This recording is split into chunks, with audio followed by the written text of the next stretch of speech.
puissance. Notre Dieu est élevé. Alléluia. Je ne sais pas pour vous, mais je rends grâce à Dieu qu'il soit les dieux tout-puissants, qu'il soit pour toutes choses.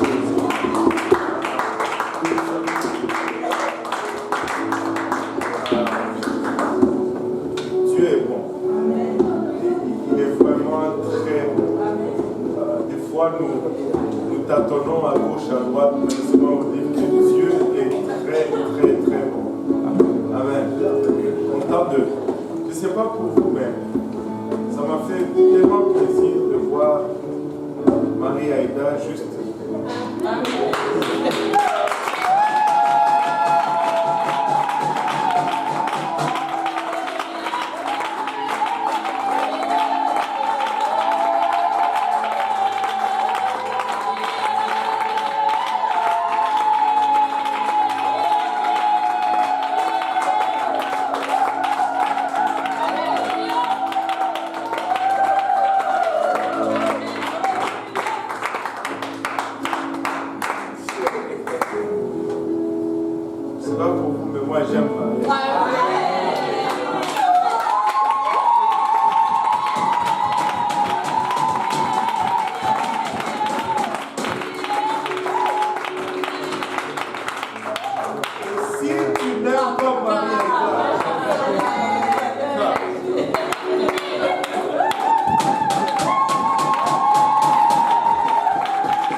Grâce à Dieu pour cela.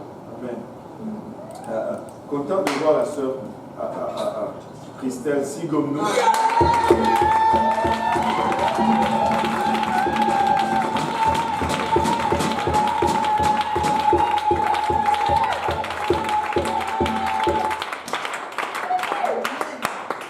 Je connais son nom de famille. Je ne l'ai jamais oublié. Amen. C'est très souvent quand je n'oublie pas le nom, c'est bon. Parce qu'il arrive des fois, j'oublie le nom et je n'aime pas. Et ça, c'est comme c'est un mauvais présage. Quand je me rappelle toujours le nom, j'ai toujours de l'espoir. Alléluia. Et content de voir Christian aussi dans le fond. Amen.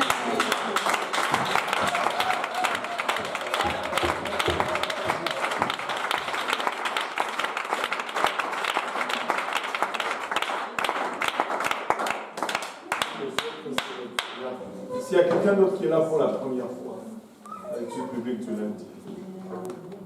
Alléluia. Nous tous, nous sommes des anciens. Ce n'est pas pour vous, mais non, c'est pour nous tous. C'est notre toute première étude de 2016.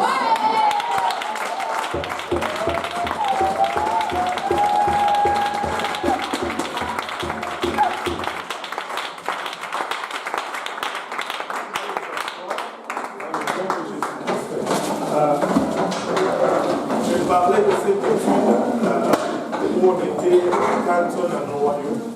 Et les gens, vous savez, à force d'avoir certaines choses, à force de vivre certaines choses, on peut très facilement tomber dans la routine et commencer à prendre ce qu'on a pour normal. Ce qu'on a n'est pas normal. Ce qu'on a est extraordinaire. Quand je dis pas normal, il ne faut pas dire que c'est anormal dans le sens négatif, mais c'est tout simplement que c'est extraordinaire. Nous sommes en train de vivre ce que plusieurs voudraient vivre. Vous êtes en train de vivre ce que plusieurs voudraient vivre. Vous savez, il y a des gens qui... Laissez-moi un peu vous dire qui vous êtes. Vous savez qu'il y a des pasteurs qui ont des licences, mais qui vivent moins que ce que vous êtes en train de vivre vous. Vous ne me croyez pas. Hein? C'est correct. Croyez-moi pas. Mais n'empêche que c'est vrai. C'est vrai. Extraordinaire. Ce que nous sommes en train de vivre est sans précédent.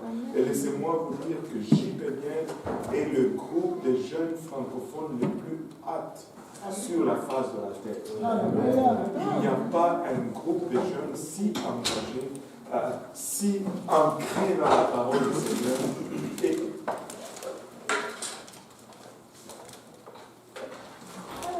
la plupart d'entre vous peuvent prêcher presque dans n'importe quelle conférence.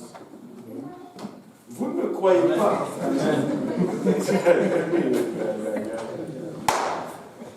Vous ne me croyez pas. C'est pas grave. Si vous ne me croyez pas, vous risquez de passer à côté. Amen. Croyez-le. Croyez-le, je vous dis, croyez-le. Vous êtes extraordinaire. Vous ne vous regardez pas comme Dieu vous regarde. Regardez-vous comme Dieu vous regarde.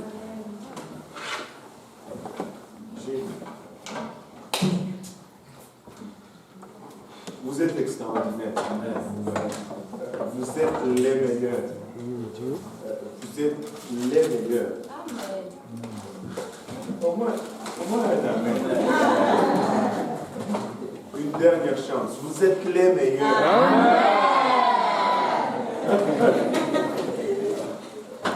Alléluia. Et laissez-moi vous dire, ce qui fait que nous sommes ce que nous sommes et que nous sommes en train de vivre, ce que nous sommes en train de vivre, c'est que notre priorité a toujours été les âmes. Et si nous gardons notre focus sur les âmes, parce que malheureusement, ces derniers temps, on dirait, on commence à être distrait, on commence à prendre ce que nous sommes en train de vivre comme étant normal, comme étant régulier. Non, ce n'est pas régulier, ce n'est pas normal. Gardons notre focus sur les âmes. Quand tu gardes le focus sur les âmes, tous les autres problèmes deviennent secondaires. quand tu réalises que toute personne est une âme qui va passer l'éternité quelque part, soit au ciel, soit en enfer, et que tu as le pouvoir d'influencer cela, tous les autres problèmes deviennent secondaires. Ça devient secondaire ce que l'autre pense de moi. Ça devient secondaire ce que l'autre dit de moi, mais parce que je suis en train d'influencer quelque chose d'éternel.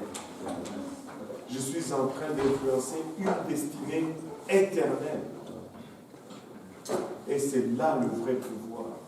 Quand je dis souvent aux gens, le vrai pouvoir ne se trouve pas dans la politique, le vrai pouvoir ne se trouve pas dans l'armée, le vrai pouvoir ne se trouve pas dans l'économie, le vrai pouvoir se trouve dans la parole de Dieu, parce que c'est la seule chose qui affecte l'éternel. Toutes les autres choses affectent ce qui est temporaire. La politique va affecter le temporaire. L'économie va affecter le temporaire. L'armée va affecter le temporaire. Mais la parole de Dieu affecte ce qui est éternel. Alléluia. Et nous avons ce pouvoir. Nous avons ce pouvoir. Je ne sais pas pour vous, mais moi je suis très très excité.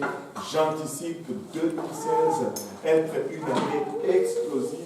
J'anticipe 2016 être l'année où on va dire l'église de Saint-Laurent à 500 personnes dans l'assistance à chaque dimanche. J'anticipe 2016, l'année où on va dire waouh, on a eu plus de baptêmes qu'on en a eu dans toutes les années passées.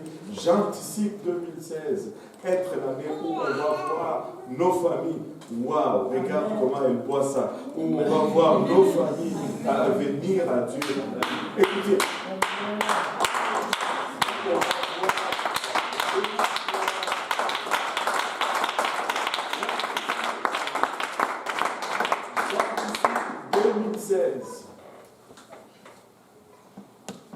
Où on va voir des manifestations spirituelles qu'on n'a pas encore vues auparavant.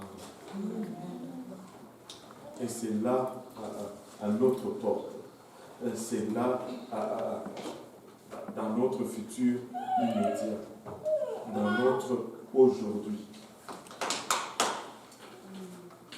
On va parler des choses éternelles.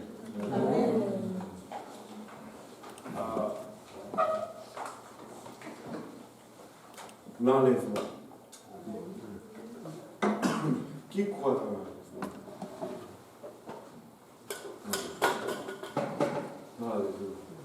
Vous savez, le sujet de l'enlèvement est l'un des sujets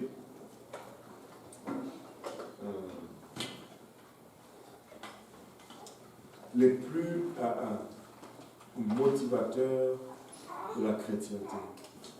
Vous savez, l'Église primitive, si vous lisez Paul, quand il écrit ses épîtres, en les lisant, tu n'as pas de doute qu'il croyait que l'enlèvement allait arriver de son temps. Qui va être en accord avec cela? Quand il écrivait, il disait que les morts ne vont pas nous précéder. Au son de la trompette, les morts en Christ vont ressusciter d'abord. Et il dit, nous les vivants. Parce qu'il était convaincu qu'il n'allait pas voir la mort et que l'enlèvement allait arriver de son vivant. Est-ce qu'il s'est trompé? Non, 1000 fois non. Est-ce qu'il avait une mauvaise lecture des prophéties? Absolument pas. Absolument pas. Mais il avait l'attitude que tout chrétien doit avoir. C'est-à-dire croire dans l'imminence de l'enlèvement. Que l'enlèvement va arriver là.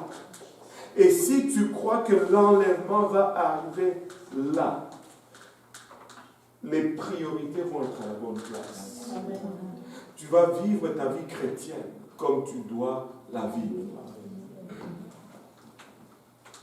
Et il y a une théorie, les anciens ou les théologiens, ceux qui étudient la Bible, ils parlent d'une théorie qu'ils intitulent la théorie de l'imminence de l'enlèvement. Ouais, j'ai encore 10 heures de conduite dans le coffre. Et je vais bailler de temps en temps, mais ce n'est pas grave, parce que l'enlèvement peut arriver là. Et ils appellent ça la théorie de l'imminence. La croyance dans l'imminence de l'enlèvement a fait que le chrétien primitif ou le chrétien de la première église ont vécu leur chrétienté à fond. Et quelque part, à travers la marche, quelque part, à travers l'avancement dans le temps, l'Église a perdu ce sens de l'imminence de l'enlèvement. Et le fait qu'on perd le sens de l'imminence de l'enlèvement introduit un laxisme dans la pratique ou dans notre marche chrétienne. Bof, ça va arriver dans 10 ans. Je peux faire ce que je veux faire. Et puis j'ai la 9e année, je vais me corriger. La 10e année, je vais être.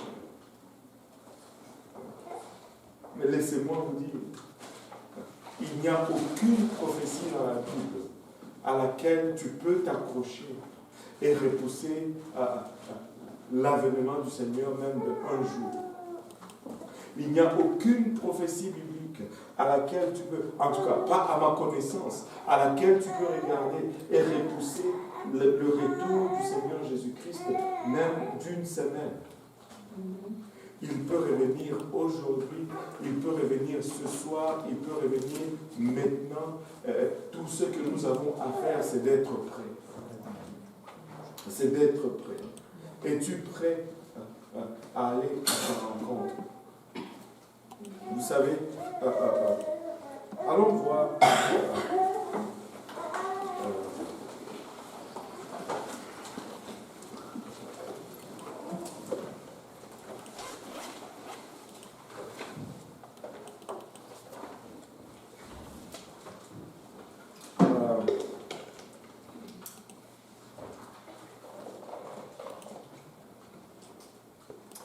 Thessaloniciens,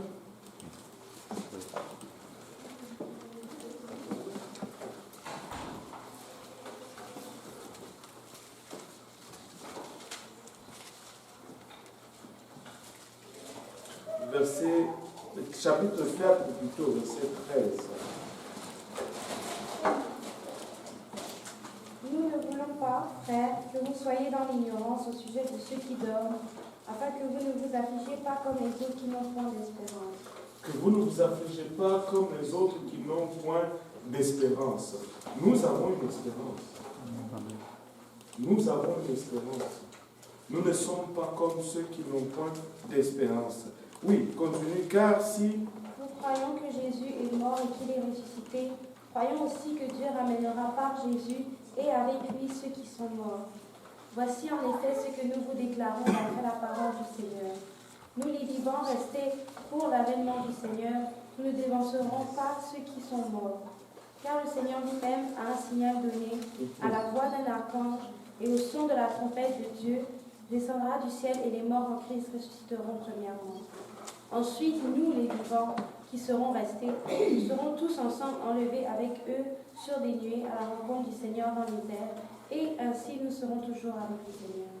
Consolez-vous donc les uns les autres par ces paroles. Consolez-vous donc les uns les autres par ces paroles. J'aime ces versets 18. Il dit, consolez-vous donc les uns les autres avec ces paroles. Ces paroles sont une consolation pour nous.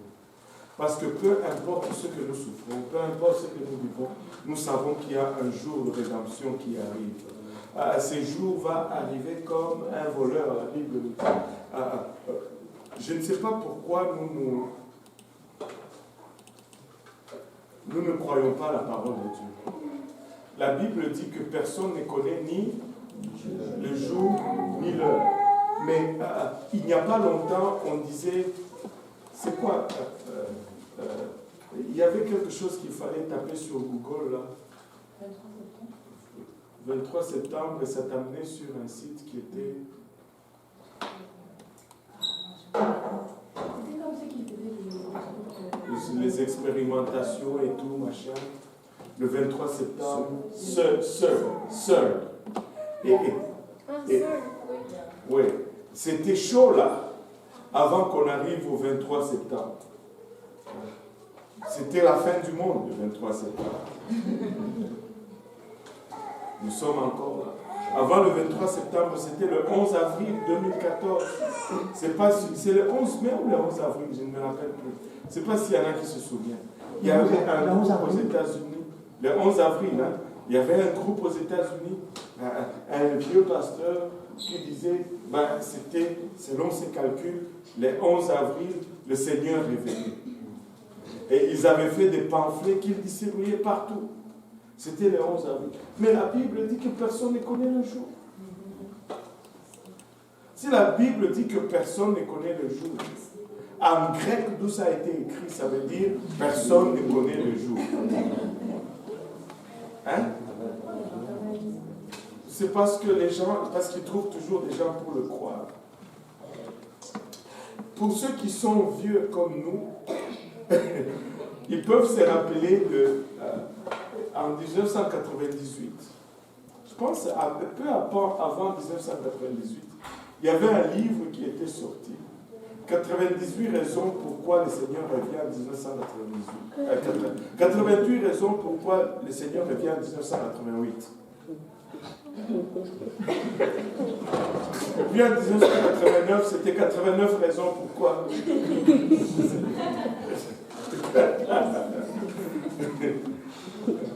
Personne ne connaît. Ça va venir par surprise. Mais néanmoins, ce jour, c'est une consolation. Vous savez, les anciens chrétiens, pourquoi est-ce qu'ils étaient en mesure d'aller jusqu'à vivre la prison avec joie et avec sourire, jusqu'à se faire dévorer par les pauvres, dans les cirques. Waouh! Doucement là, avec l'enfant. Bon. Alléluia. Parce qu'en eux, il y avait toujours cette assurance qu'à n'importe quel moment, le Seigneur pouvait revenir. Si tu as l'imminence de l'enlèvement, tu peux endurer n'importe quelle persécution. Amen. Tu peux supporter n'importe quel outrage. Parce que tu ne voudrais pas être offensé, puis la seconde d'après, la trompette sonne. Amen. Tu ne voudrais pas être pris dans un moment de distraction, et puis la seconde d'après, la trompette sonne. Mais Paul dit ici que c'est une parole qui nous console, parce que toute souffrance, toute épreuve que nous vivons, nous pouvons l'aborder avec cette assurance qu'à n'importe quel moment, nous allons être enlevés. Mais cette parole devient encore une double consolation. Pourquoi? Parce que pour moi, il y a ceux qui croient que l'enlèvement va venir avant la grande tribulation. Et en passant, il y a une différence entre la tribulation et la grande tribulation. Et très souvent, on confond les deux. Toute tribulation n'est pas la grande tribulation. La grande tribulation implique la colère de Dieu et le déchaînement du diable. Et la colère de Dieu n'est pas réservée pour ses enfants. Amen. Dieu ne va pas réserver sa colère pour les gens qui ont été obéissants à sa parole. Ça ne fait aucun sens. Il y a des gens qui croient que l'enlèvement va arriver avant la tribulation, la grande tribulation. D'autres croient que l'enlèvement va arriver au milieu de la grande tribulation. D'autres croient que l'enlèvement va arriver après la grande tribulation ou à la fin de la grande tribulation. D'autres croient même que l'enlèvement a déjà eu lieu. Il a eu lieu en 1948. Oui. En fait, j'ai une question. Lorsque le Seigneur disait dans le livre de Marc que si ce n'était pas abrégé, personne ne serait sauvé, Oui. mais à cause des élus qu'il a choisis, ces jours ont été abrégés. De quel élu il parle ici? Tout à fait. Il parle de juifs. Il parle de juifs. Maintenant, il y a un mot qui est utilisé pour ceux qui vont suivre Dieu. Et on appelle les saints. Le mot saint est appliqué à nous. Mais le mot saint est appliqué aussi à ceux qui vont sortir de la tribulation. Le mot saint est appliqué même à ceux qui sont sortis de l'Ancien Testament. Maintenant, quand tu regardes les élus dont tu parles là-bas, il est en train de parler des Juifs qui vont sortir de la grande tribulation. Si tu regardes, je vais forwarder un peu, aller un peu en avant. Si tu regardes le livre d'Apocalypse qui nous donne un détail, qui nous donne des détails un peu plus profonds en ce qui concerne la fin des temps, les événements, et qui nous donne une meilleure séquence des événements de la fin. Quand tu regardes le livre d'Apocalypse, du début jusqu'au 4e chapitre, on parle de l'Église.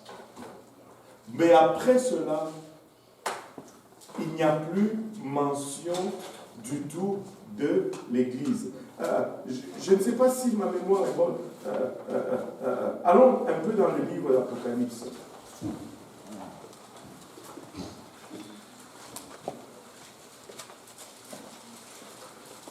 Chapitre 4, verset 1, le tout premier.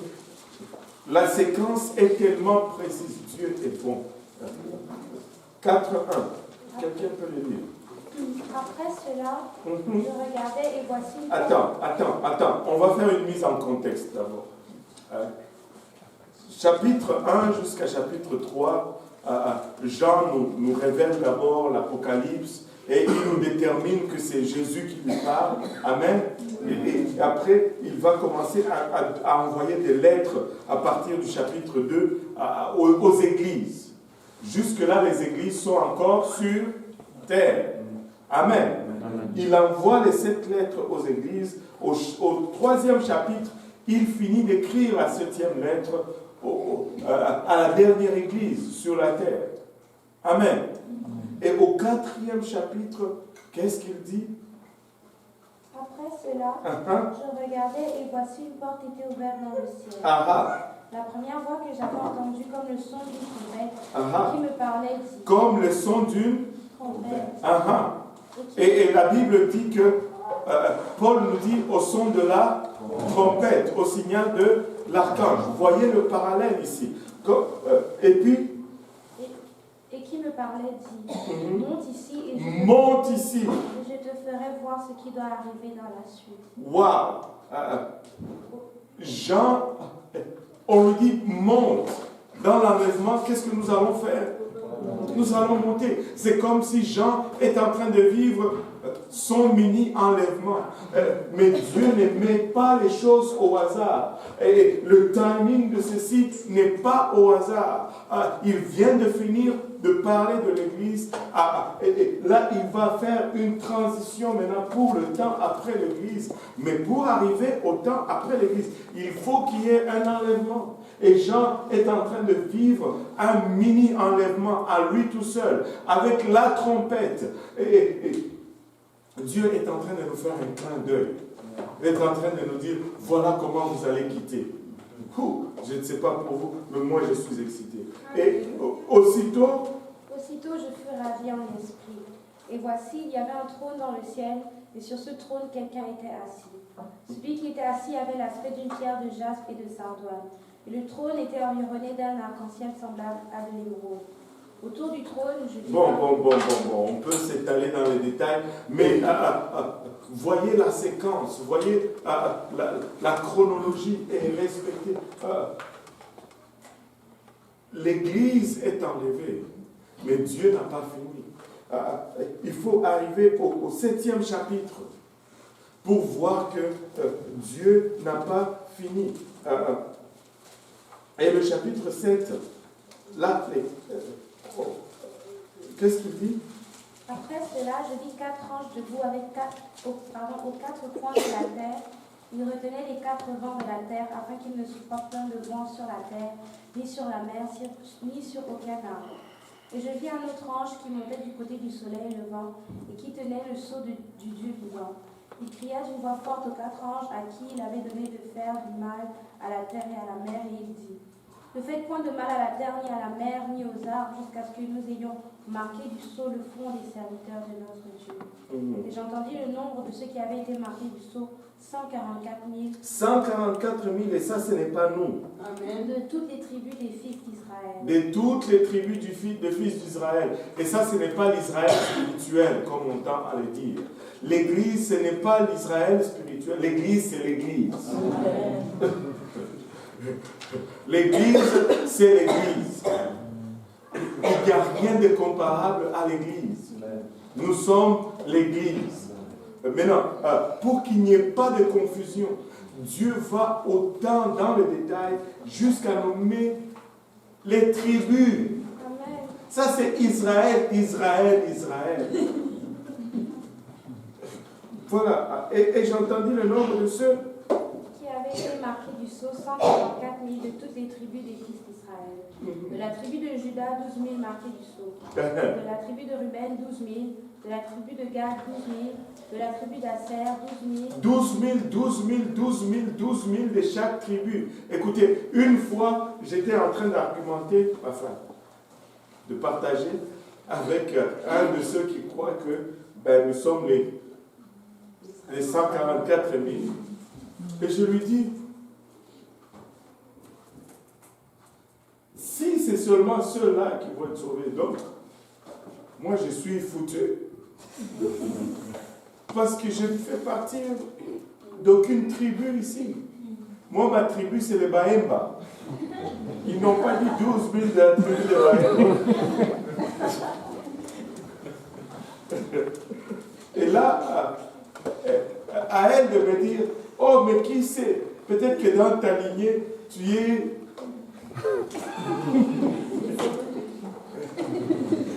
Je sais pas qui laissons seulement passer. Là, c'est trop loin. C'est trop loin. Cela veut dire que si je ne suis pas né d'une quelconque tribu, je suis fini. Il n'y a pas de chance pour moi d'aller au ciel. Dieu va jusqu'à citer les 12 tribus. Et écoutez, en partant, il y en a 12 qui sont cités ici, hein. Mais il y a une tribu qui manque, qui a été remplacée. Bon, ça c'est l'examen pour plus tard. Okay. Là, il commence à chercher. Alléluia. Mais non, ils étaient tous des Juifs qui étaient marqués. Si si nous reculons encore un peu, je ne sais pas si vous vous souvenez lorsqu'on avait vu la ligne de temps. On a parlé du livre de Daniel. On a parlé de la statue de Nabucodonosor.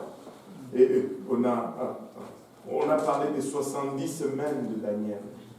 Et l'ange qui apparaît à Daniel lui dit, il y a 70 semaines qui sont déjà décidées sur ton peuple. Et le peuple de Daniel, c'est le peuple juif. Et l'histoire des peuples juifs est déterminée dans 70 semaines. Et une semaine est une période de 7 ans. Et l'ange lui dit que depuis la reconstruction du mur jusqu'à l'enlèvement... Attends. Je vais chercher juste Daniel. Je pense que c'est Daniel 9, si je ne m'abuse.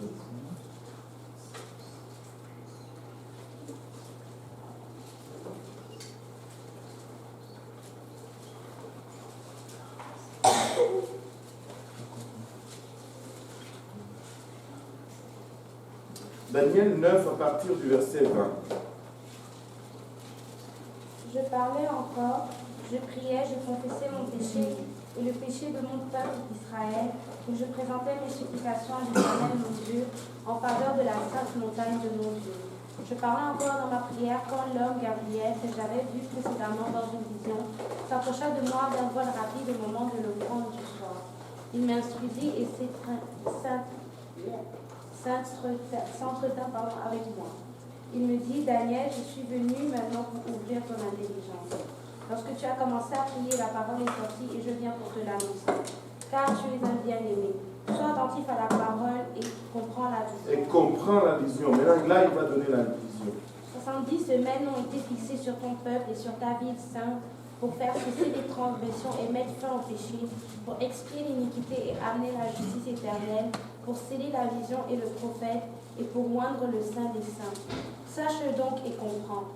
Depuis le moment où la parole a annoncé que Jérusalem serait rebâtie jusqu'à loin au conducteur il y a 7 semaines. Il y a 7 semaines. Dans 62 semaines, les places et les fossés seront rétablis, mais en des temps fâcheux. Après les 60... Il y a 7 semaines d'abord, de l'annoncement jusqu'à la reconstruction. De la reconstruction jusqu'à l'enlèvement du moins, 62 semaines. 62 plus 7, 69 semaines. Il y a une semaine qui reste non détaillée dans cette prophétie. Et la 70e semaine n'est pas successive à la 69e. La 70e semaine vient décaler.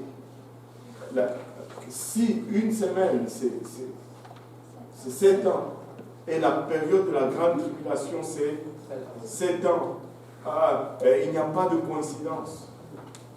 Il n'y a pas de coïncidence. C'est la dernière semaine. Mais entre la 69e et la 70e semaine, il y a un temps qui a été caché. Un temps durant lequel le diable voulait savoir ce qui se passait dans ce temps. Mais cela lui a été caché. Le temps de l'Église a été caché. Le temps de l'Église n'a pas été révélé. À cause de ce que Dieu est en train de faire avec nous. Et c'est pourquoi Paul dit que si le diable savait, il n'allait pas crucifier le Seigneur de gloire. Maintenant, qu'est-ce qui a été caché durant ce temps? Ce qui a été caché, c'est que après sa mort, après sa résurrection, juste parce que nous allons nous repentir, juste parce que nous allons être baptisés au nom de Jésus-Christ et enlever nos péchés, nous pouvons prier, alléluia, et recevoir le Saint-Esprit, et Jésus-Christ va venir et habiter en nous, et nous allons avoir Christ en nous, l'espérance de la gloire. Ça, le diable ne le savait pas. Waouh! Il a vu Jésus dans un seul corps. Il a dit, maintenant je vais profiter pour mettre fin à lui. Mais il ne savait pas qu'en le tuant, il allait maintenant multiplier le corps dans lequel il allait rencontrer Jésus-Christ. Amen, amen.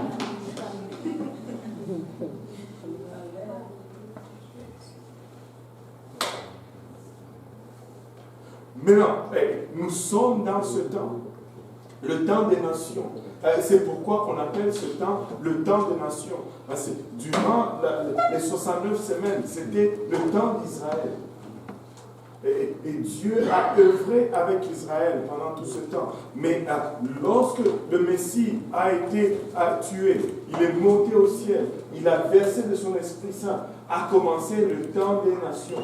Et pendant ce temps, c'est les nations qui sont porteurs de l'alliance.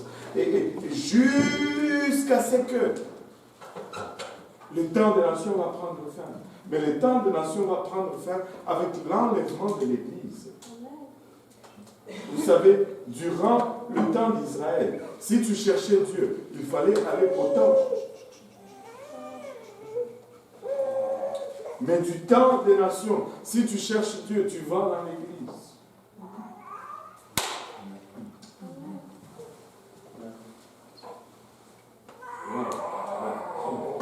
arriver parce que... Ouais. Il y avait d'abord une question là-bas. Oui, en fait, c'est juste comme... C'est juste comme... Mais dans Daniel 21, ils disent que quand l'homme Gabriel qui a vu Dieu, c'est genre Gabriel est venu en forme d'homme. Ouais, parce que les anges, ben ça c'est des questions Mais techniques. je vais être sûre. Ouais, parce qu'un ange peut se manifester comme un homme. C'est tout simplement ça. Ouais. Il peut prendre la forme humaine. Et voilà. Et c'est mieux qu'il prenne la forme humaine en fait. Ah ben. Sinon tu vas paniquer. Oui. L'illustration que vous faites disant que le 50 jubilé ou le 50 jubilés? Les 50 ans de jubilé. Je ne me rappelle même pas avoir parlé de ce jubilé. C'était dans le fait du Seigneur. Oui.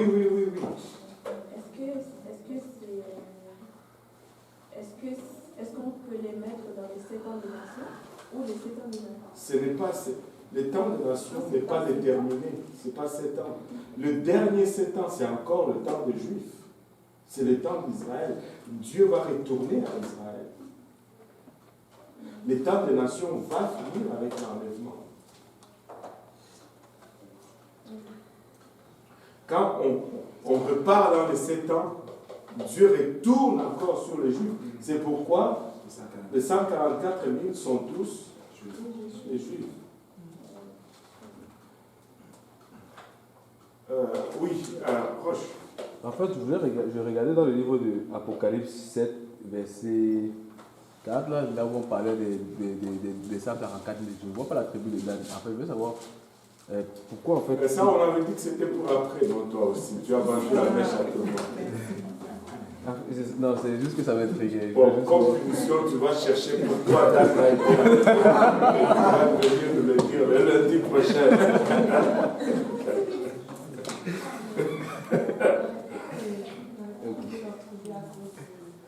Toi aussi, tu veux une punition.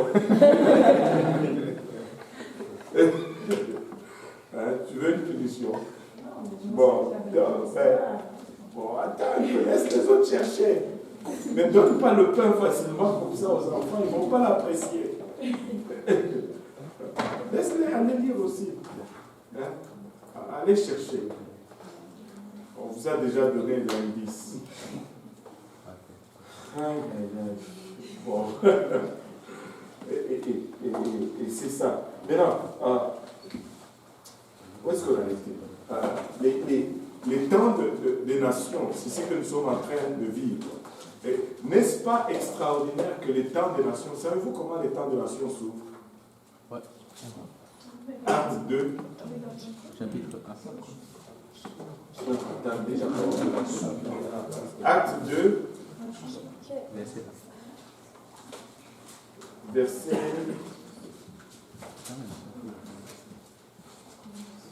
Dieu ne fait rien au hasard.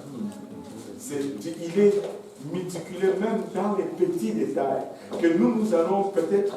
Écoutez, ce n'est pas un livre qui a été juste écrit comme ça, casuellement. Regardez, verset 5. Le jour de la Pentecôte. Il y avait en séjour à Jérusalem des hommes pieux de toutes les nations. De toutes les nations.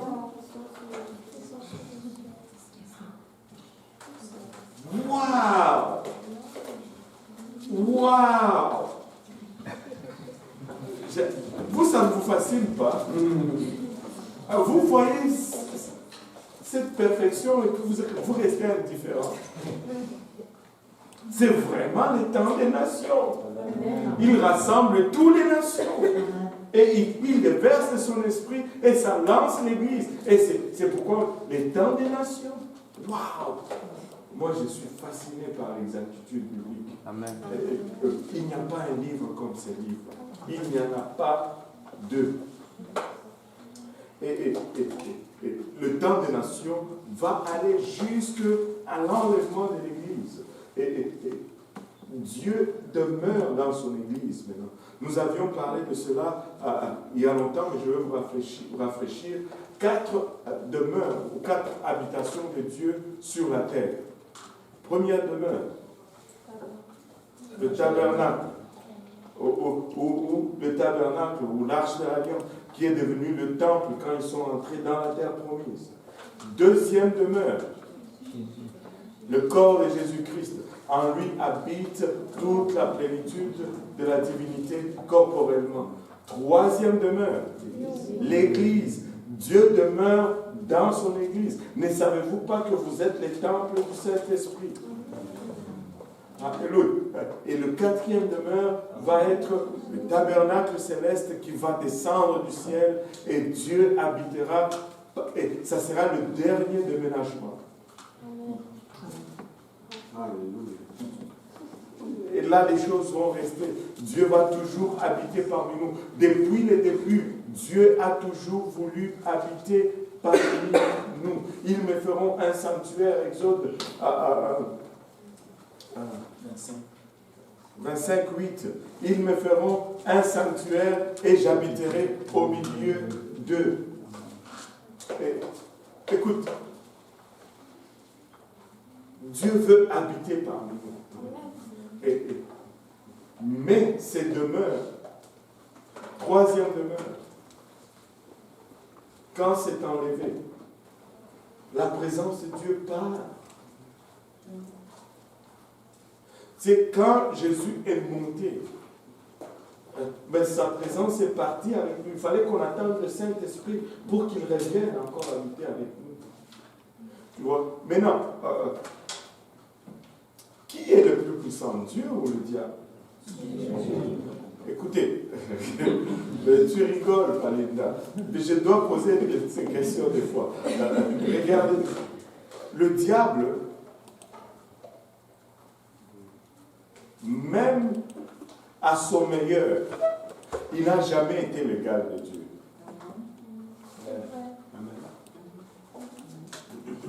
Maintenant, il n'est plus à son meilleur. Mais même à son meilleur, il n'a jamais été l'égal de Dieu. Le diable a toujours été inférieur à Dieu. Donc, c'est impossible que le diable ait la victoire sur Dieu. Donc, qu'est-ce que je veux dire par là? Ce que je veux dire, c'est que du temps que Dieu sera sur terre, le diable ne peut pas avoir la victoire sur nous.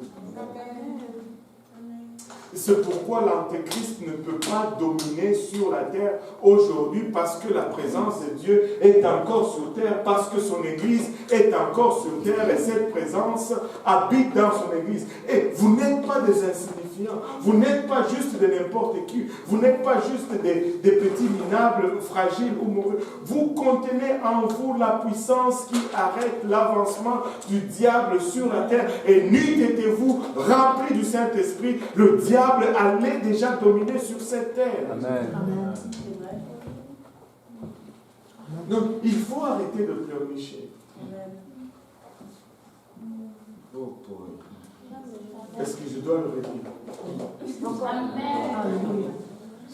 Maintenant, ce n'est que lorsque l'Église est enlevée que le diable maintenant peut... attendez, je vais chercher le verset.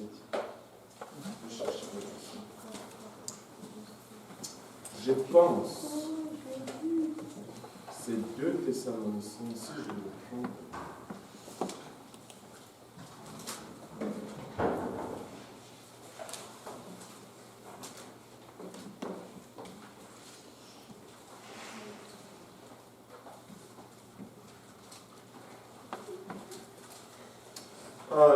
Regardons un peu 2 Thessaloniciens, chapitre 2.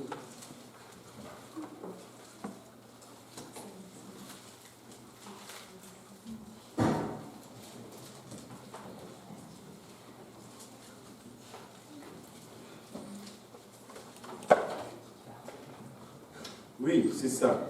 On va lire à partir du premier verset.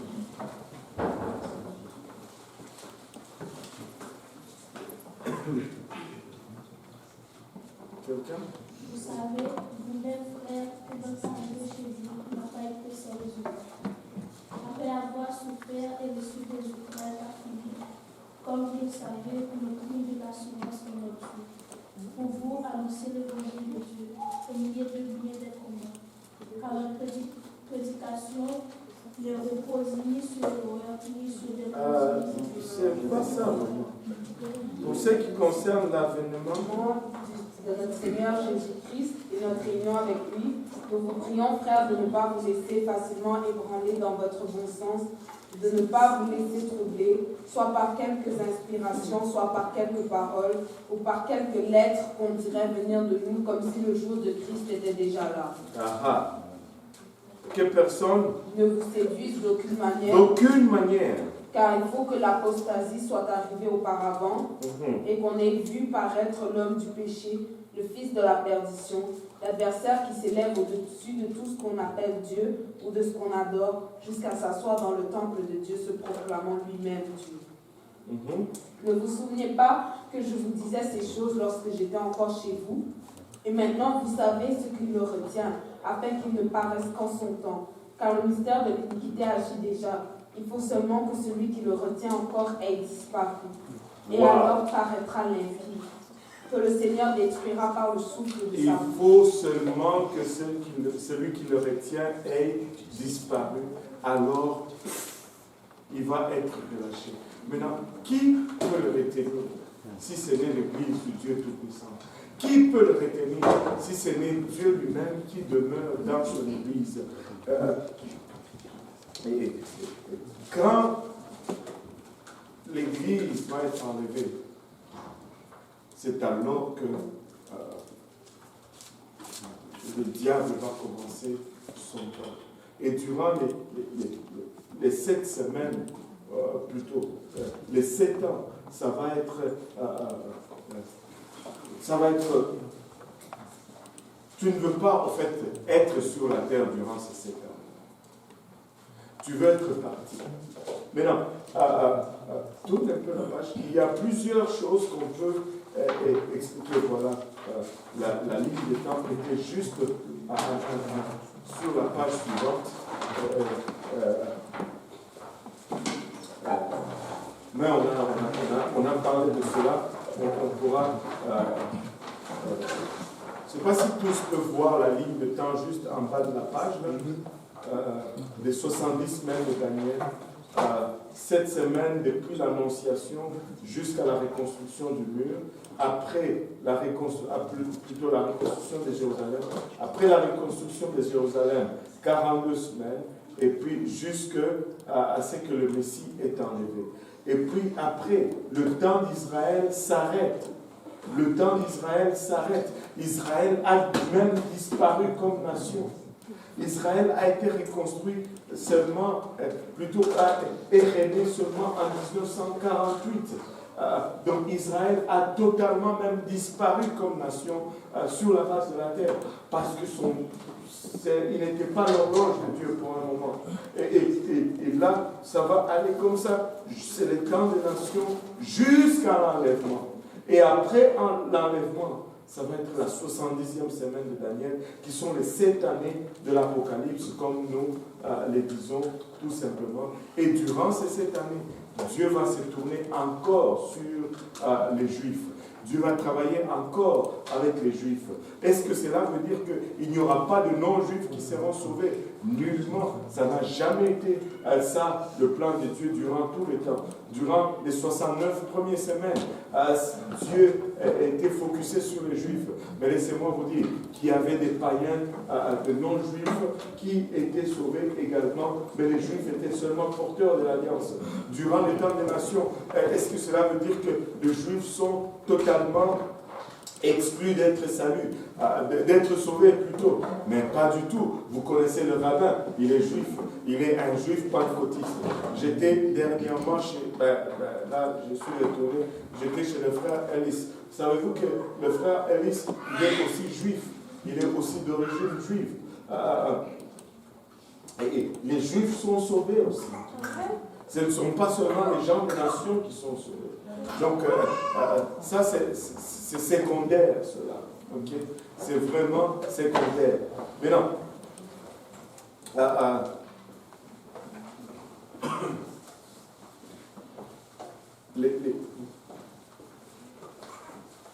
la Bible, quand on entre dans l'étude de la prophétie, il faut toujours, je pense, j'aurais dû le donner avant. Il faut toujours donner un avertissement. C'est la prophétie. Et tout le monde dit prophétie. Prophétie. Le seul moment où on est sûr que c'est ça, c'est lorsque ça arrive.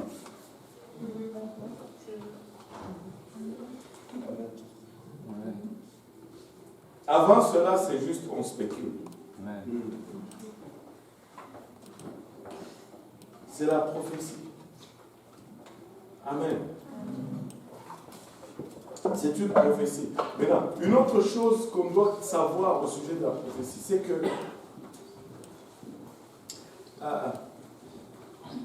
les buts de la prophétie, c'est de ne pas nous révéler ce qui va arriver, qu'on sache, blablabla. Les buts de la prophétie, vraiment, c'est ceci. Va toujours de pair avec ce que Dieu désire pour nous, la chose la plus importante que Dieu désire pour nous. C'est quoi la chose la plus importante que Dieu désire? Être sauvé. Maintenant, le but de la prophétie, c'est que quand nous voyons ces choses arriver et que nous disons, wow, ça a été écrit et c'est arrivé, que nous puissions nous dire, le reste du livre aussi est vrai, donc je dois me faire baptiser au nom de Jésus-Christ, je dois recevoir le Saint-Esprit et je dois mener une vie de sanctification parce que les choses que ce livre dit sont vraies et ça arrive. Donc, cela aussi est vrai, je dois le suivre parce que ça confirme la véracité de la parole de Dieu. Ce n'est pas pour qu'on puisse deviner que Barack Obama, c'est l'antéchrist. Bon, qu'il soit antéchrist ou pas, ça ne change rien dans notre vie. Amen. Tantôt, d'abord c'était Bill Clinton, l'antéchrist. Après Bill Clinton, c'est devenu George Bush, l'antéchrist. Les gens étaient tellement sûrs que c'était George Bush, l'antéchrist. Il est passé, maintenant c'est Barack Obama, l'antéchrist. Moi, je ne sais pas c'est qui l'antéchrist. Mais je sais ce que je dois faire pour être enlevé.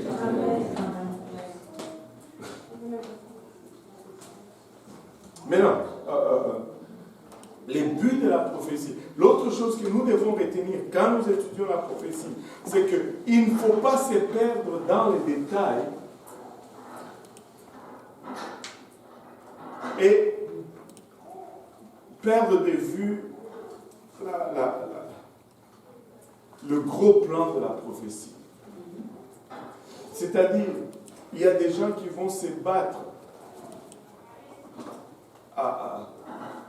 sur le fait que, l'enlèvement va venir avant, pendant ou après. Ça, c'est facile. Non, moi, je dis, l'enlèvement, c'est avant l'Apocalypse. L'autre dit, non, moi, c'est au milieu, juste au milieu, 3 ans et demi. Au chrono exact, c'est là que ça arrive. L'autre dit, non, c'est la fin, parce que c'est la fin de tout. Tu sais, je peux me tromper sur cela et aller au ciel.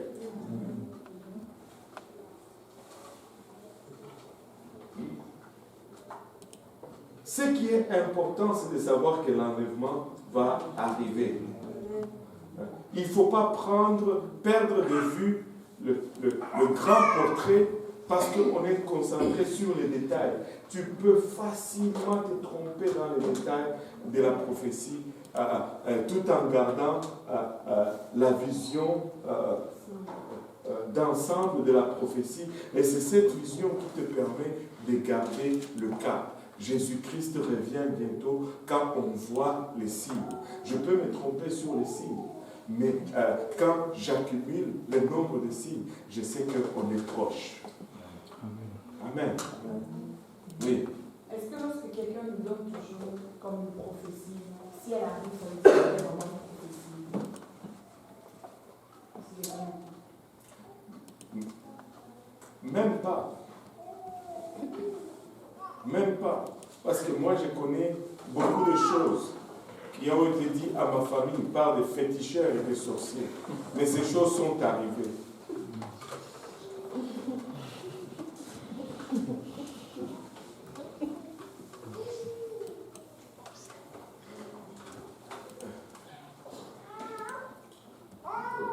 Est-ce que je suis le seul dans ce cas-là? Ces choses sont ils ne sont pas plus prophéties que ça. Ok, dans un sens peut-être large du terme, dans le sens que, bon, prédire ce qui va venir, c'est ça. Mais c'est ça que on a tordu le sens même de la prophétie. Dieu, le but de la prophétie, c'est de nous garder dans la bonne voie. Ce n'est pas de nous faire savoir le futur.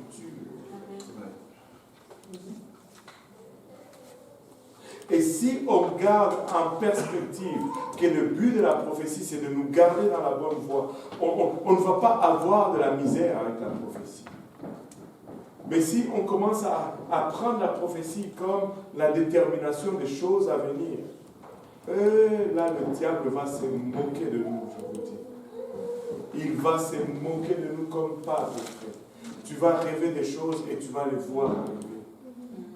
Et là, tu vas être envoyé à gauche complètement. Complètement à gauche. Complètement à gauche. S'il y a une main qui s'est levée ici, ou c'est juste ma vue périphérique, complètement à gauche. Écoute, garde la vue d'ensemble et garde le focus sur ce que Dieu a voulu faire dans ta vie, qui est le salut, et toutes ces choses vont tomber dans la bonne place.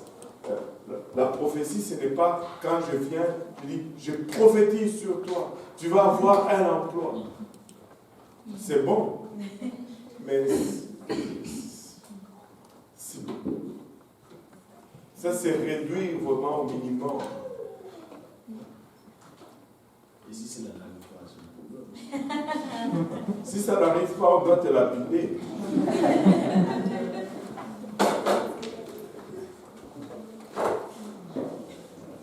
Oui. Est-ce que c'est plus ça d'abord de dire que j'appelle cela l'existence et là tu pries? C'est aussi que de dire seulement genre, ah oui, je prophétise cela dans ma vie, Non, mais déjà prophétiser, c'est comme si Dieu te le dit, ou Dieu te le fait voir. Prier pour que quelqu'un ait un emploi, c'est une chose. Mais prophétiser que c'est une autre chose. Tu sais, Dieu m'a déjà donné de dire à quelqu'un, tu vas avoir un enfant avant la fin de l'année prochaine. Et cette personne a eu un enfant avant la fin de l'année. Mais je ne veux pas regarder cela comme une prophétie. Je veux plutôt regarder cela comme une parole d'encouragement. Dans ce sens que, après avoir fait cela, et que le bébé est né, le but, ce n'est pas « Waouh, la prophétie est exacte ». Le but, c'est que cette personne réalise que l'évangile qui est prêché conduit vraiment au salut.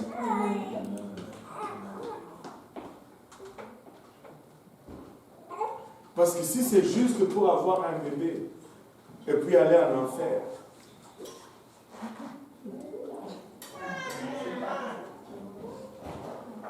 c'est comme...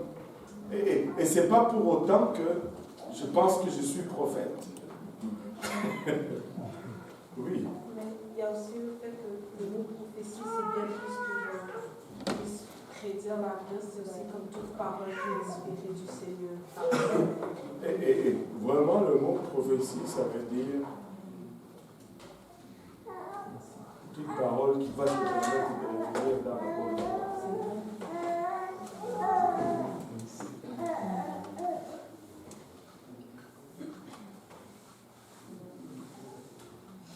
Donc, il ne faut pas... Et ça, c'est quelque chose avec lequel le diable joue beaucoup, mais c'est parce que nous sommes aussi enclins à trop se laisser séduire par cela. Écoutez, ne vous laissez pas séduire. Écoutez, ça nous est... si quelqu'un ne prêche pas le salut, il peut garder sa prophétie. Pour moi, dans mon livre, c'est ça, c'est clair. Si tu ne te prêches pas le salut, tu peux garder ta prophétie.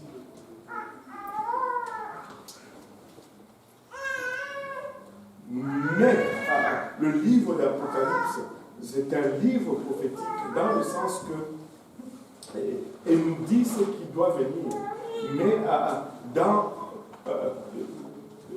non pas seulement dans le sens qu'elle nous dit ce qui doit venir, mais dans le sens qu'elle établit l'autorité de la parole de Dieu. Et quand on voit ces choses arriver, on doit arriver à la réalisation que, wow, si ce qui a été dit ici est vrai, est arrivé, donc ce qui a été dit aussi là-bas va nécessairement arriver parce que ça provient de la même source.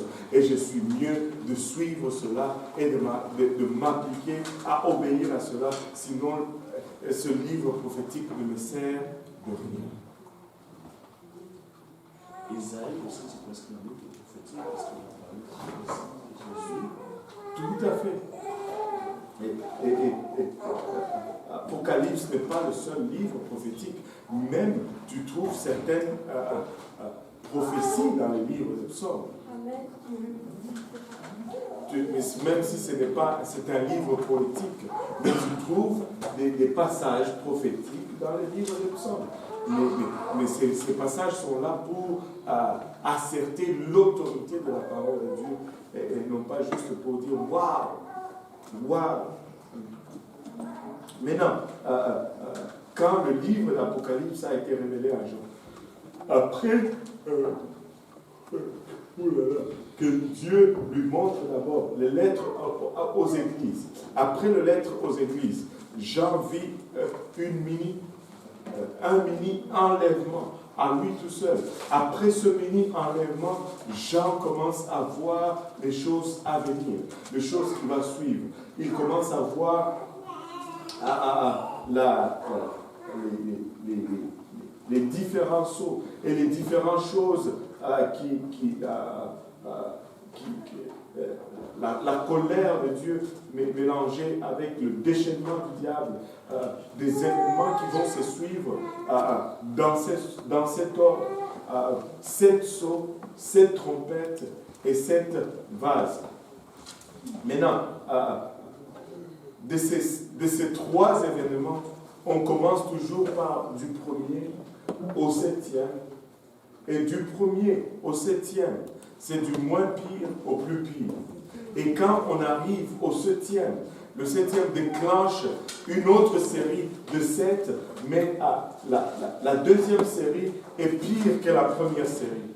Et dans chaque série, le premier événement est toujours, plutôt le dernier événement est toujours pire que le premier événement. Et ainsi de suite, les choses vont se succéder sur la terre. Et ça va être une catastrophe extraordinaire. Tu ne veux pas être sur la terre lorsque ces événements vont prendre place. Regardons un peu rapidement.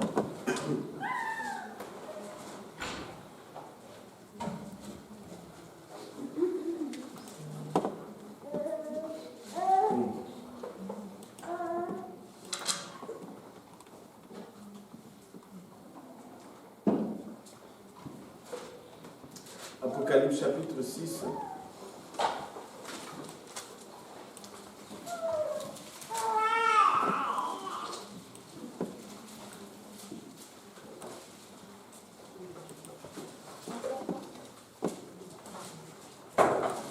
À partir du verset 1. Je regardais quand l'agneau ouvrit un des 7 sceaux, et j'entendis l'un des 4 êtres vivants qui disait comme d'une voix de tonnerre, viens. Je regardais. Attends. Je vais éclaircir quelque chose ici avant qu'on commence. Chapitre 5. On va lire d'abord chapitre 5. Je pense que c'est très important.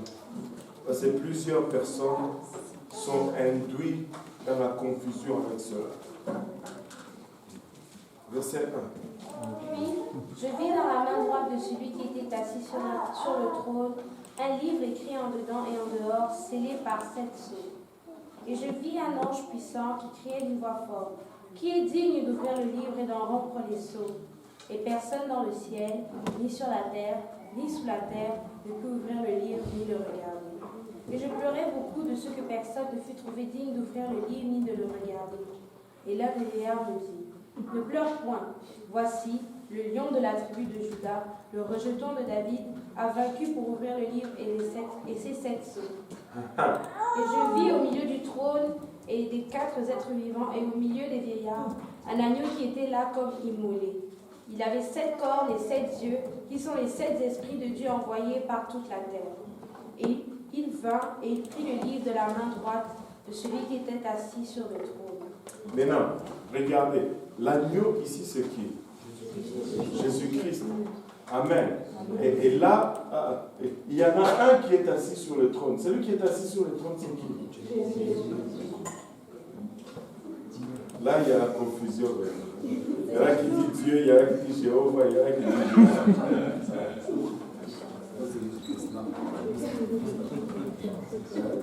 Maintenant, il y en a un qui est assis sur le trône, mais qui n'est pas l'agneau. Amen, non? Amen. Là, vous commencez à avoir peur, vous les unicitaires. Vous commencez à trembler dans votre doctrine. Là. Ne tremblez pas. Dieu reste Dieu. Maintenant, regardez. Ça nous dit, l'agneau, il était comme immolé. Là, il n'y a pas de doute que c'est Jésus. Il est le lion de la tribu de Juda, le rejeton de David. Il n'y a pas de doute que c'est Jésus. Mais il vient, il prie le livre dans la main de celui. C'est vrai. Ah! Mais là, ça fait comme. Où est partie votre unicité maintenant? Attends, je te donne le temps. Il était assis du trône pour aller prendre le livre. Qui dit celui pour la droite, c'est pas la justice.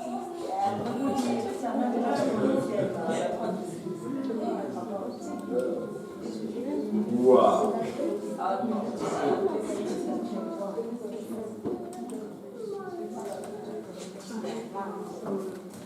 Regardez.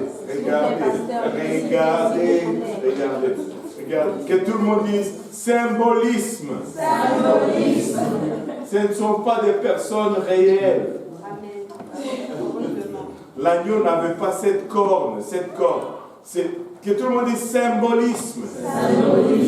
La prochaine fois qu'un trinitaire vient te montrer cela, comme vous avez commencé à le faire, il dit, puis je vis dans la main droite de celui qui était assis sur le trône un livre écrit en dedans et en dehors, blablabla. Il est assis où? Sur le trône. Ok. Et personne dans le ciel, blablabla. Et l'un des vieillards me dit, au verset 5, ne pleure point, voici le lion de la tribu de Juda, le rejeton de David, a vaincu pour ouvrir le livre et ses 7 sceaux. Et je vis au milieu du quoi? Du trône. L'agneau, il est où? Sur le trône. Mais au milieu du trône, c'est sur le trône aussi. Le milieu du trône n'est pas hors du trône. Donc c'est le même. Il n'y a pas deux qui sont assis sur. Ils ne sont pas en train de se partager le trône. C'est juste du symbolisme pour montrer le rôle du Créateur et le rôle de la rédemption.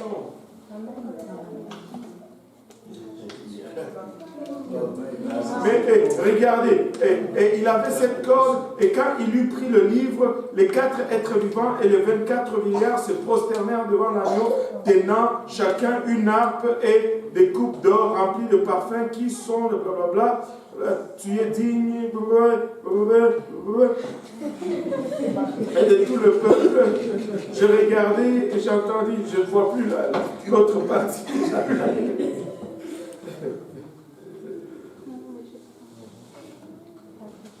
Bon, je ne le vois plus.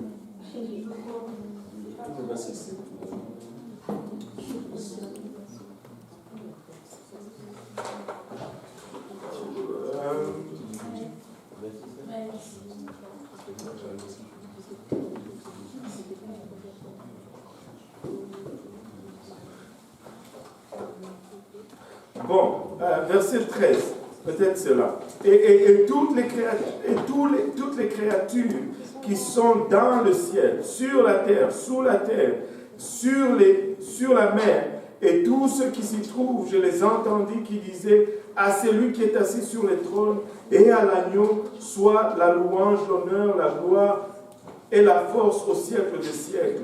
Et les 4 êtres vivants disaient Amen. Et le vieillard se prosternèrent et adorèrent celui qui vit au siècle des siècles. Pardon? Ça finit à juste à adorer. Hein?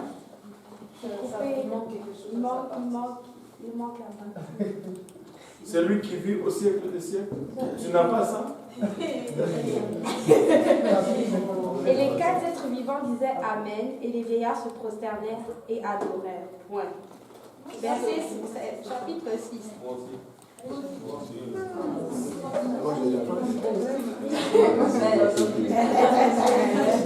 Quelle version vous avez vue? C'est ça,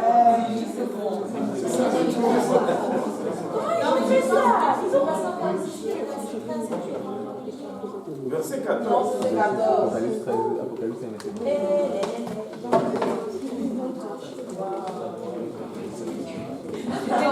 J'étais comme la suite là, c'est où?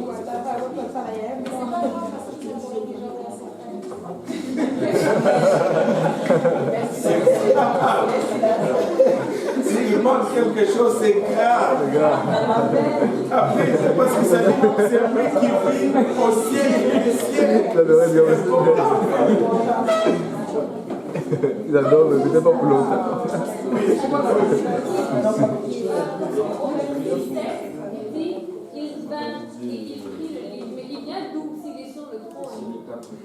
C'est du symbolisme tout simplement.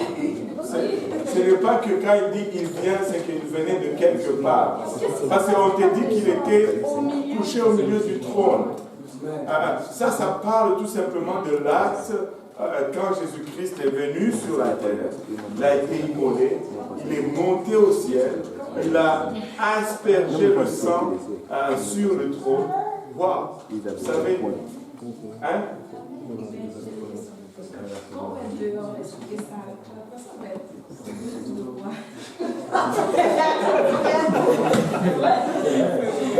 Demande-lui, est-ce que Jésus, quand il va être au ciel, il va avoir 7 corps? Ben, c'est ça, c'est le symbolisme. Ce n'est pas des agneaux, ce n'est pas un agneau qui va là. Ça symbolise la rédemption qui est le rôle du Fils.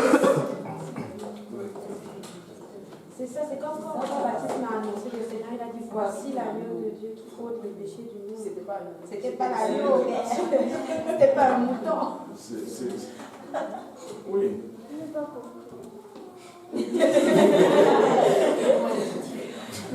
Qu'est-ce que tu n'as pas compris?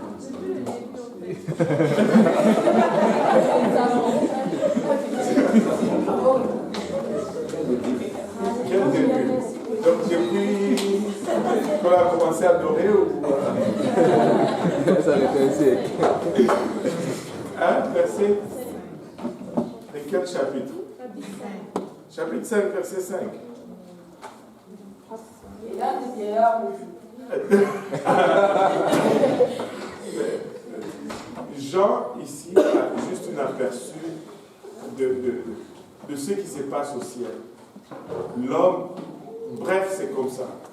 L'homme a péché et il n'y a personne pour le racheter. Et Jean pleure. Maintenant, comment est-ce qu'on va faire pour que nous soyons rachetés? Et là, un vieillard lui dit, ne t'inquiète pas, il y a l'agneau qui a vaincu. Et là, il voit cet agneau qui était au milieu du trône. Et il écrit, écoutez, il n'a pas besoin de... Je ne sais pas si c'est vraiment ce que je dois dire, mais pourquoi est-ce qu'il dit d'abord, celui qui est assis au milieu du trône, tenait dans sa main le livre scellé. Okay. Maintenant, il est assis sur le trône, mais sur le même trône, il parle quand il commence à parler de l'agneau, il spécifie encore que l'agneau est au milieu du trône. Oui. Mais en fait, il dit qu'il est au milieu du trône et des 4 balles. Oui, parce que les 4 bêtes sont toujours autour du trône. Autour du trône. Ouais.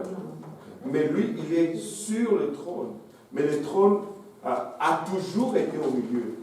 Si tu dis à d'autres places, on va te dire que les 4 êtres vivants ou les 4 bêtes tournent autour du trône. Parce que le trône est toujours au milieu des 4 êtres vivants. Et les 4 êtres vivants qui ont 4 faces. Le lion, face d'homme, l'aigle et le bœuf.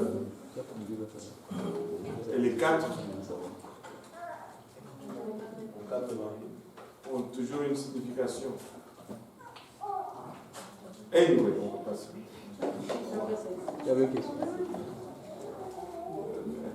Mais non, il montre juste comment Jésus-Christ est venu, il a fait l'œuvre de rédemption et il est retourné s'asseoir sur le trône. Juste pour voir si j'ai bien compris. On a fait quand même le pas. Quand Jean arrive, quand il a la vision, il voit littéralement Dieu assis sur le trône.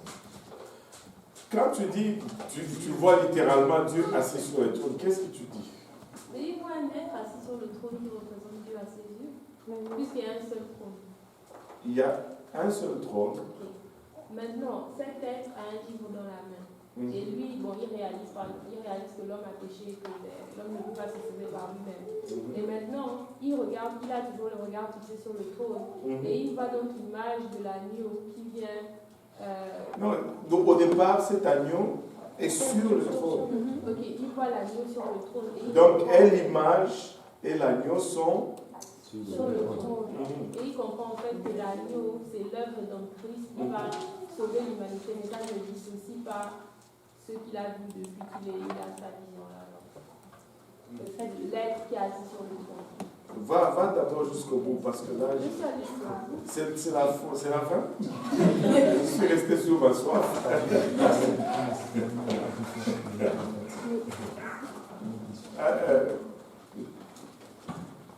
Parce que même l'être, quand on dit l'être, écoutez, quand je dis symbolisme, peut-être que c'est pas le mot est trop lourd. On va dire image. Ce n'est pas qu'il y a un être réel avec une main là. Ok? C'est juste une manifestation qui peut disparaître comme une vision spirituelle. En fait, ce n'est pas une personne physique. Parce que si ce sont des personnes physiques, comment ils vont s'asseoir à deux sur le trône et l'agneau et l'être? Il y en a un qui va s'asseoir sur l'autre. Donc, en fait, lui, il voit juste une manifestation. Et il voit la manifestation de l'agneau. Wow. Est-ce que c'est comme quand Étienne, peut-être que je savais pas, est-ce que c'est comme quand Étienne voit Jésus-Christ et dit, je vois le Fils de l'homme assis à la droite de Dieu. On ne voit pas la droite de Dieu qui est là et puis il y a Jésus à sa droite. Je pense que c'est ça que le passage dit. Écoutez, je ne sais pas comment. Parce que vous êtes tellement bloqué dans la personnification des choses. Il faut arrêter de personnifier. Dieu n'est pas une personne.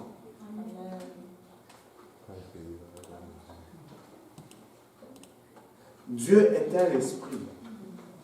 Et ce que tu vois sur le trône, quand il dit il y avait un être sur le trône, c'est juste une manifestation temporaire de l'Esprit de Dieu pour donner un sens à ce qui a pris place. En fait.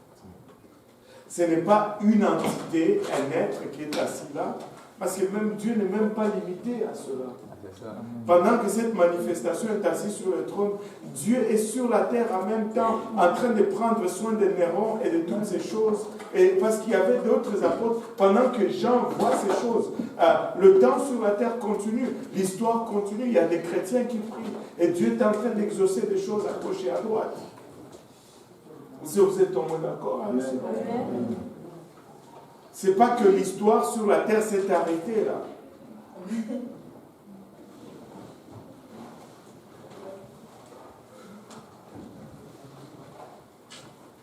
Et pourquoi on tombe dans le piège de Trinitaire? C'est parce que dans notre subconscient, on prend pour acquis la personnification de ce qui est dit ici. Ce n'est pas une personne assise, puis un agneau qui vient. Non. C'est comme si Dieu utilise une imagerie pour nous faire comprendre ce qui prend place.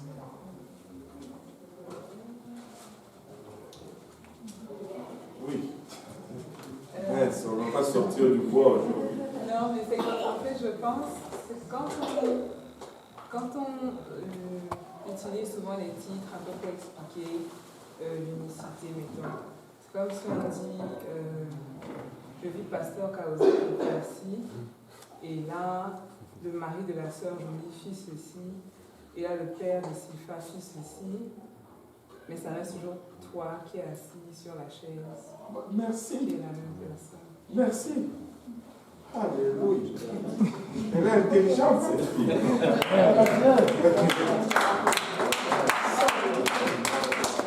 Elle est intelligente, cette fille. Waouh. Ben, c'est...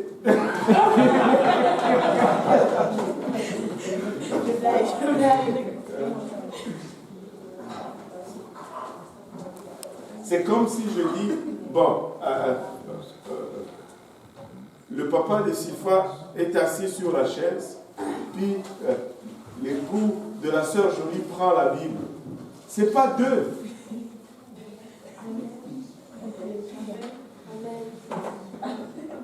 Le papa de Sifa est assis sur la chaise, et puis l'époux de la sœur Jolie, qui était assis sur la chaise, prend la Bible.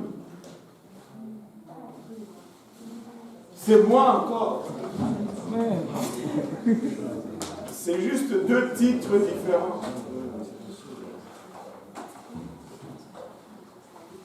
Ok, Dieu le fait un peu plus épicé, mais c'est la même chose. C'est la même logique. C'est sûr qu'avec Dieu, ça va être plus épicé. Il est top. Oui. Le livre qui est concerné, c'était Pyramide. Ah.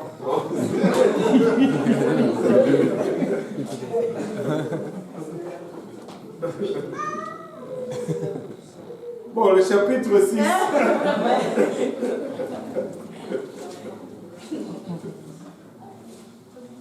Et...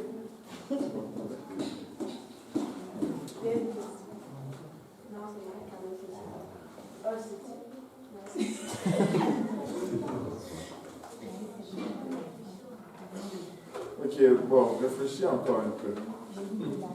Mais non, c'est juste un symbolisme, ce n'est pas...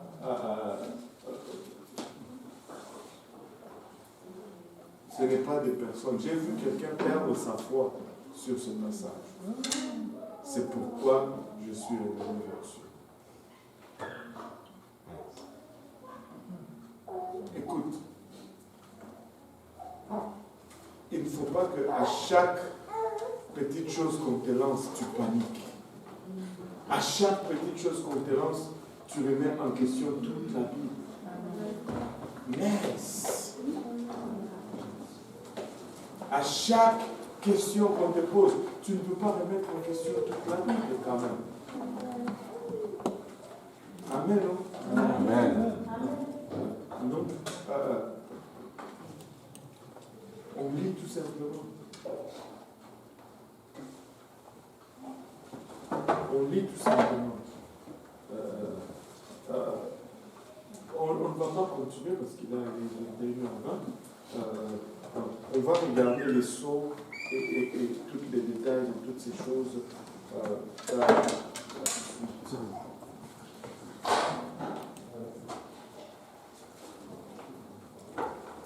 Amen.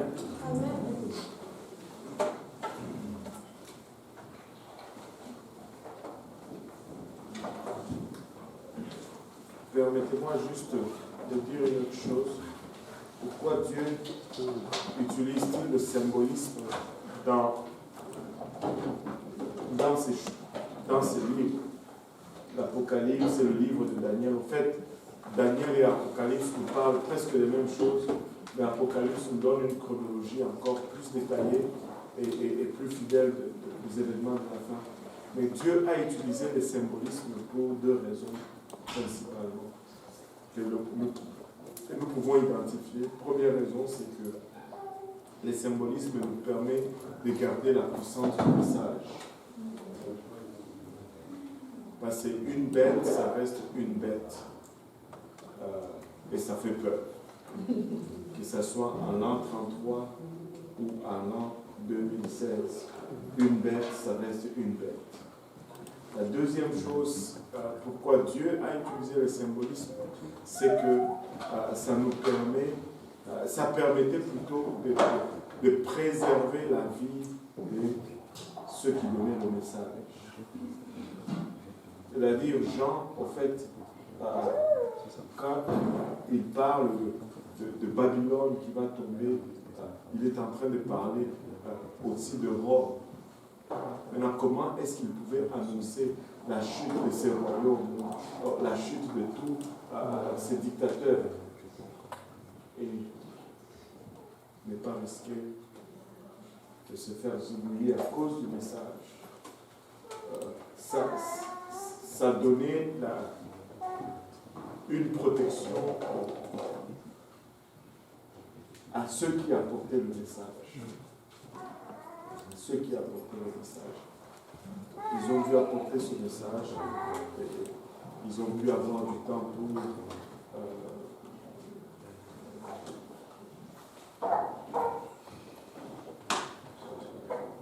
le partager. Oui. Même pour Daniel.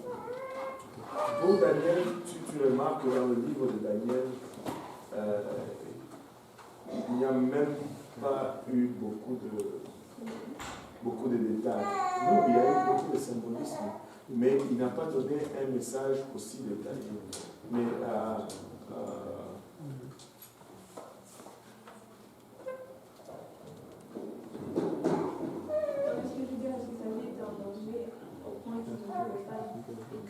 donc, je ne vois pas le danger pour Daniel tant que ça, mais quand même, il a eu des moments où aussi il a été mis en danger, pas à cause de ce qu'il a écrit directement, mais juste le fait, même si tu vois les apôtres, cela ne veut pas dire que ça va les empêcher de mourir. Peut-être ça les a empêchés de mourir juste plus tôt. Mais éventuellement, ils ont été tués pour la parole de Dieu.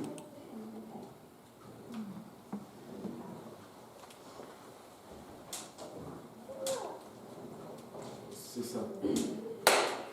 On va conclure pour aujourd'hui, 21h25. Je voulais conclure avec un juste. On n'a pas compris l'amour. Pourquoi il y a des symboles? C'est parce que ce n'est pas une personne. Ça symbolise l'œuvre rédemptrice. Ouais. Et justement, il a utilisé l'amour. Tu sais, on a. Et ça, c'est juste un autre point.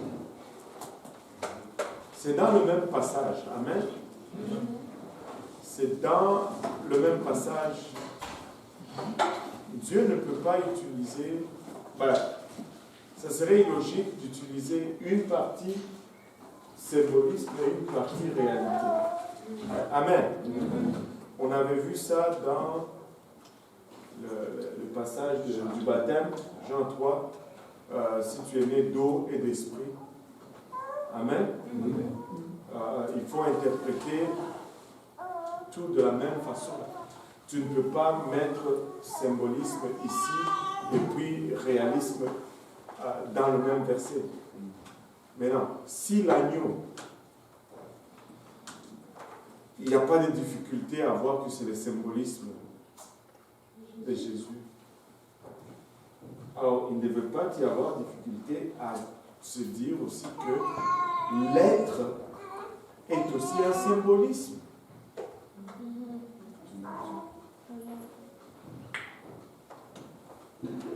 Et l'agneau, c'est toujours, fait toujours référence à l'œuvre rédemptrice. Mais l'être sur la chaise fait plutôt référence au juge.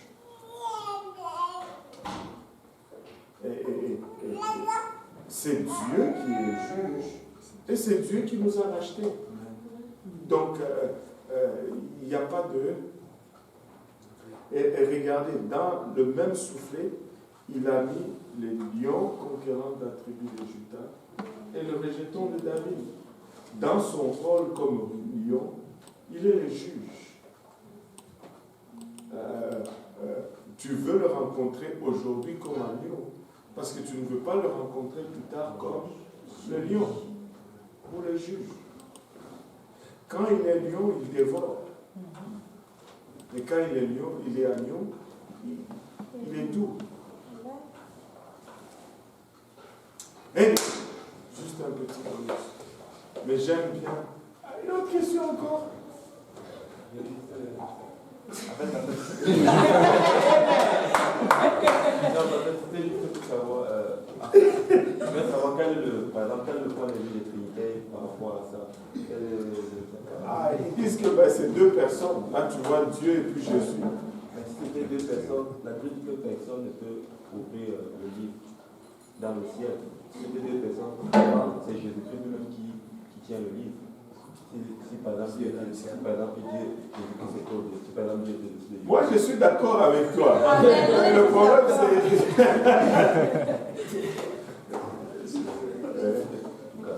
En tout cas, c'est tout ce qu'on peut dire. Alléluia. Frère Stéphane, Dieu nous conduit en prière. Seigneur, nous te rendons grâce, nous te bénissons, Seigneur. Car tu es digne, Seigneur, de recevoir louange, honneur et gloire. Papa, nous venons te dire merci, Seigneur. Crois pourvu, Seigneur, afin que nous puissions écouter ce message, Papa. Merci encore, Seigneur, pour ta parole que tu crées dans nos cœurs, Papa, et pour l'édification que tu fais en nous, Seigneur. Merci d'avoir utilisé ton serviteur, Seigneur Jésus-Christ, Papa, afin de nous édifier, Papa, et de nous bâtir, Seigneur. Papa, nous prions, Éternel, que tu gardes ces paroles dans nos cœurs, Papa, et qu'elles nous aident, Papa, à pouvoir défendre, Seigneur, doctrine, Seigneur Jésus-Christ, Papa, qu'elles nous aident, Papa, à pouvoir parler de toi, Seigneur Jésus-Christ, Papa, et à sortir, Seigneur Jésus-Christ, Papa, ces âmes qui sont encore dans la confusion, Seigneur. Papa, nous prions, Seigneur, que tu gardes ces merci encore, Seigneur Jésus-Christ, Papa, au nom de Jésus.